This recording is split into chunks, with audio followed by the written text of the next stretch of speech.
I saw a flame rise from his face, and the city burned with it. Before the blood spilled in the arenas, before a rebellion shook the very foundations of the Republic, there was a vision, a prophecy. It was spoken by a woman whose name history chose to forget. She was the wife of Spartacus, the man Rome would come to fear most, and she saw fire long before it ever came. Her name has been lost to the sands of time. The great ancient historians never wrote it down, but they couldn't ignore her gift. The Greek historian Plutarch tells us she was a Thracian woman, a priestess of Dionysus, the god of ecstasy, wine, and divine madness. She wasn't a queen, nor a warrior in the traditional sense. She was something far more dangerous to an empire like Rome. She could see beyond the veil of fate.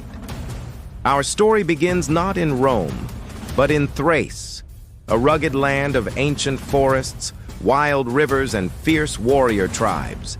Spartacus was a soldier serving in the Roman auxiliary, a Thracian conscripted into Rome's endless grinding wars. It was there, in a village shadowed by superstition and old gods, that he met her. She was a woman who could read the future in the dance of flames and the whispers of dreams. And one night, as Spartacus slept beside her, she woke trembling, her eyes wide with a terrifying vision. "I saw a fire," she told him, her voice barely a whisper. "A fire rise from your face.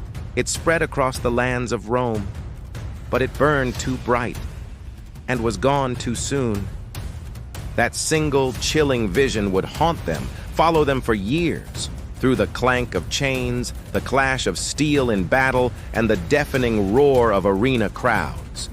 When Spartacus was betrayed, captured, and sold into the brutal life of a slave, she was taken with him. They ended up in Capua, at the gladiator school of Lentulus Batiatus, where Spartacus was trained to kill for sport.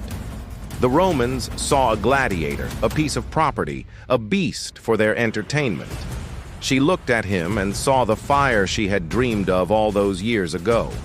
Every time Spartacus claimed victory in the arena, a brutal dance of death, she would remind him, her voice filled with an unwavering certainty. This is not your fate.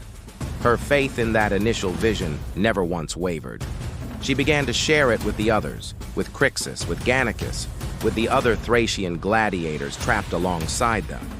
She told them that the gods themselves had marked Spartacus, that he was the one destined to set them free. And soon, the spark she had been fanning began to catch. The fire was about to spread. In the year 73 BCE, it finally happened. Spartacus, along with about 70 other gladiators, broke free from the school of Batiatus. They armed themselves with nothing more than kitchen knives and whatever they could find, seizing wagons full of gladiator weapons. What began as a desperate, almost suicidal escape quickly became something much, much bigger. It was the beginning of the Third Servile War. To Rome, this was a criminal rebellion, an unforgivable act of defiance. To her, it was simply prophecy being fulfilled. As the rebellion grew from a handful of escaped slaves into a massive army that terrified the Roman Senate, the woman stayed right by Spartacus's side.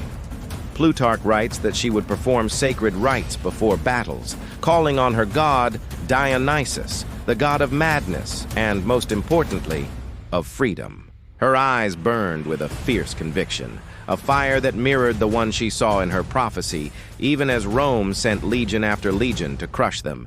Each victory the rebels won seemed to prove her right. The flame was rising.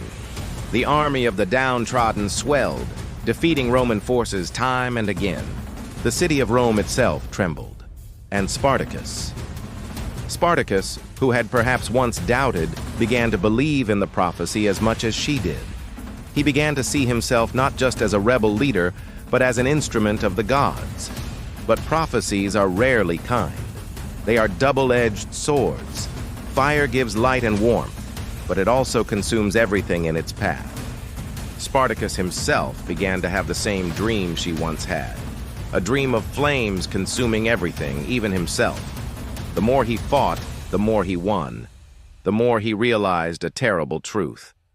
Maybe the gods didn't choose him to win. Maybe they chose him to burn, to be the catalyst for a fire far greater than his own life. In the final brutal campaigns of the war, surrounded by betrayal from within and the crushing weight of Roman military might from without, she remained, a silent, steady flame in the heart of the chaos.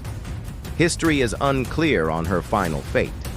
Some accounts suggest she was captured alongside him. Others claim she died just before the final devastating battle against the legions of Marcus Licinius Crassus.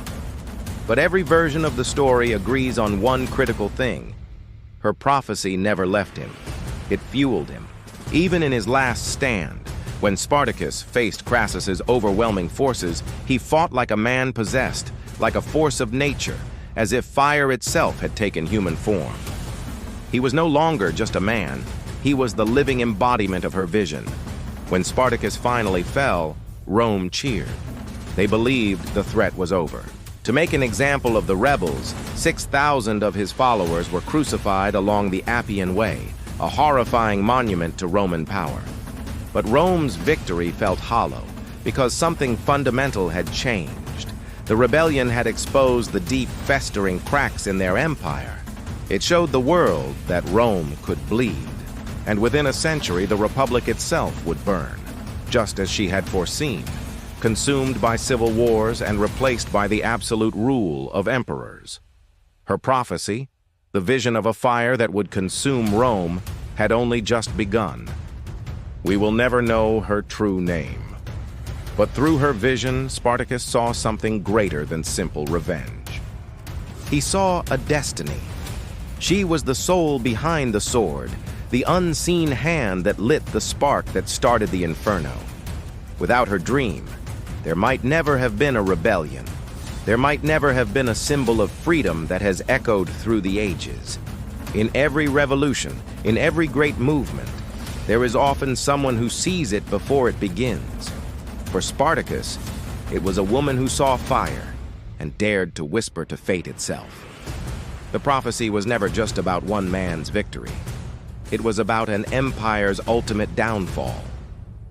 If you felt the heat of that fire, don't forget to like, share, and subscribe for more untold stories of courage, prophecy, and rebellion. Thanks for watching.